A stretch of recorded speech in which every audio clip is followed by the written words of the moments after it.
ಆತ್ಮೀಯರೇ, ತಮಗೆಲ್ಲರಿಗೂ ಶರಣು ಶರಣಾರ್ಥಿಗಳು.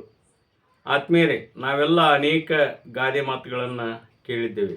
ವಿಶೇಷವಾಗಿ ಮನುಷ್ಯ ತಾನು ಯಾವತ್ತೂ ದುಡಿಮೆಯಲ್ಲಿ ಇರಬೇಕನ್ನೋದಕ್ಕೆ ಆಳಾಗಿ ದುಡಿ ಅರಸನಾಗಿ ಉಣ್ಣು, ಕಾಯಕವೇ ಕೈಲಾಸ, ಕುಳಿತು ಉಂಡರೆ ಕುಡಿಕೆ ಹೊನ್ನು ಸಾಲದು.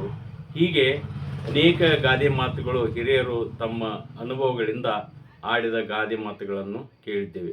ಹಾಗೆ ಇವತ್ತು ರೈತ ದಿನಾಚರಣೆ ಇರೋದರಿಂದ ರೈತರಿಗೆ ಶುಭಾಶಯಗಳನ್ನು ತಿಳಿಸುತ್ತಾ ರೈತರಿಗಾಗಿ ಒಂದು ಗಾದೆ ಮಾತು ಹುಟ್ಟಿಕೊಂಡಿದೆ. ಏನೆಂದರೆ, ಒಕ್ಕಲಿಗ ಒಕ್ಕದಿದ್ದರೆ ಬಿಕ್ಕುವುದು ಜಗವೆಲ್ಲ. ಎಂಥ ಅದ್ಭುತವಾದ ಮಾತು. ಒಕ್ಕಲಿಗ ಅಂದರೆ ಇಲ್ಲಿ ರೈತ. ಈ ರೈತ ಒಕ್ಕದಿದ್ದರೆ ಅಂದರೆ ಬೆಳೆಗಳನ್ನು ಬೆಳೆಯದಿದ್ದರೆ, ಫಸಲನ್ನು ಒಕ್ಕದಿದ್ದರೆ ಈ ಜಗತ್ತೆಲ್ಲ ಬಿಕ್ಕುವುದು ಅಂತ ಹೇಳ್ತಾ ಇದ್ದಾರೆ. ಬಿಕ್ಕುವುದು ಅಂದರೆ ಆಹಾರವಿಲ್ಲದೆ ಪರದಾಡುತ್ತೀವಿ ಅಂತ ಅರ್ಥ. ಇಂಥ ಒಬ್ಬ ರೈತನಿಗೆ ಈ ಒಂದು ಬಿರುದು ನಮಗೆ ಎಲ್ಲ ರೈತನ ಬಗ್ಗೆ ಒಂದು ನೆನಪನ್ನು ತರುವಂಥ ಮಾತು ಇದಾಗಿದೆ.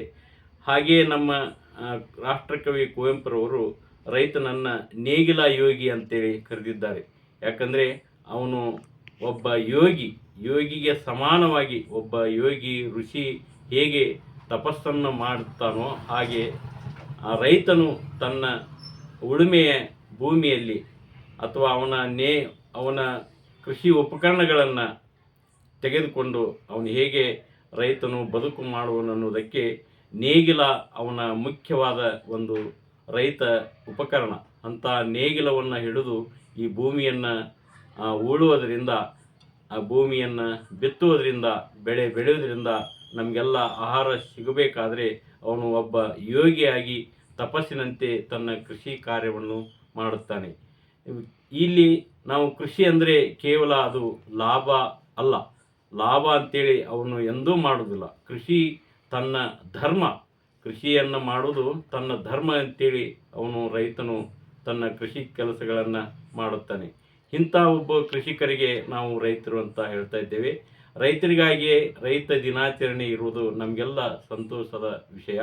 ಹಾಗೆ ನಾವು ರೈತರನ್ನು ನಾವು 3 ಪ್ರಕಾರಗಳಾಗಿ ಹೇಳ್ತೇವೆ. ಸಾಮಾನ್ಯವಾಗಿ ಆ ಪ್ರಕಾರಗಳನ್ನು ಸರ್ಕಾರ ತನ್ನ ಸೌಲಭ್ಯಗಳನ್ನು ಕೊಡುವುದಕ್ಕಾಗಿ ಮಾಡಿದೆ ಅಂದರೂ ತಪ್ಪಾಗಲಾರದು.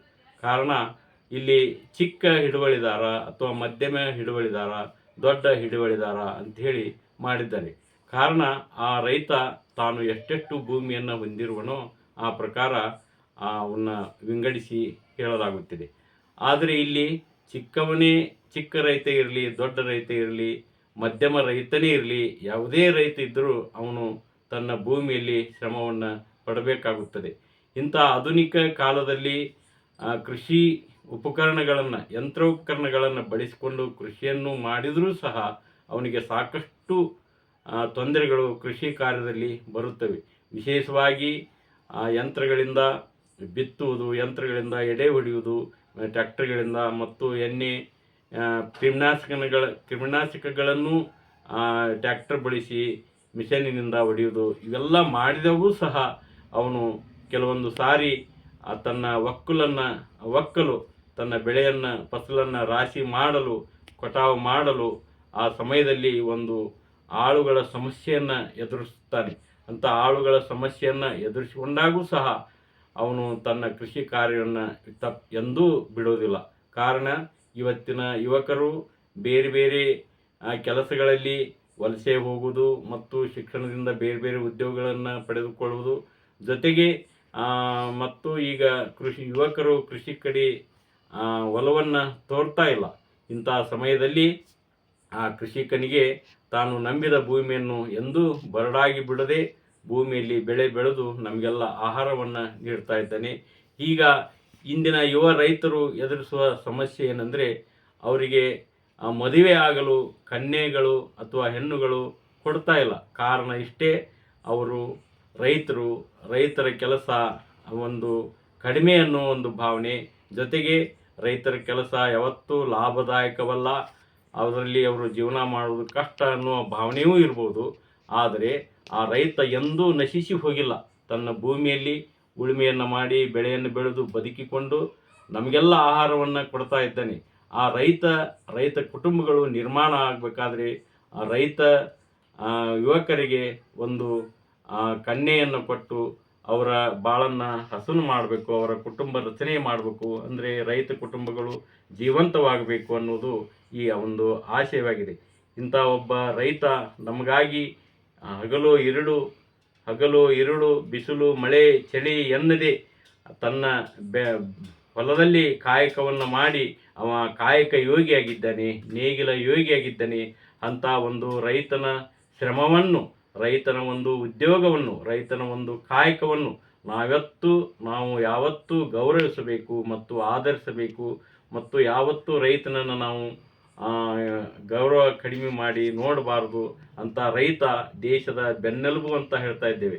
ಕಾರಣ ಒಬ್ಬ ಮನುಷ್ಯನಿಗೆ ಸದಾ ನಿಲ್ಲಲು ಅಥವಾ ಅವನು ಆರೋಗ್ಯದಿಂದ ಇರಬೇಕಾದ್ರೆ ಅವನ ಬೆನ್ನೆಲುಬು ಭಾಳಷ್ಟು ಶಕ್ತಿಯುತವಾಗಿರಬೇಕು. ಹಾಗೆ ಈ ದೇಶ ಮುನ್ನಡೆಯಬೇಕಾದರೆ ರೈತನೂ ಸಹ ಈ ದೇಶಕ್ಕೆ ಬೆನ್ನೆಲುಬು ಅಂತ ಹೇಳ್ತಾ ಇದ್ದೇವೆ.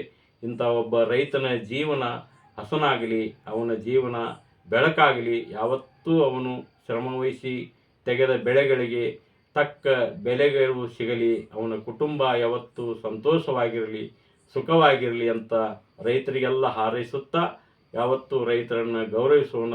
ಮತ್ತೊಮ್ಮೆ ರೈತ ದಿನಾಚರಣೆಯ ಶುಭಾಶಯಗಳನ್ನು ನಮ್ಮೆಲ್ಲ ರೈತ ಬಾಂಧವರಿಗೆ ತಿಳಿಸುತ್ತಾ ಈ ಒಂದು ವಿಡಿಯೋವನ್ನು ನಮ್ಮ ರೈತ ಬಾಂಧವರಿಗೆ ಅರ್ಪಿಸುತ್ತೇನೆ.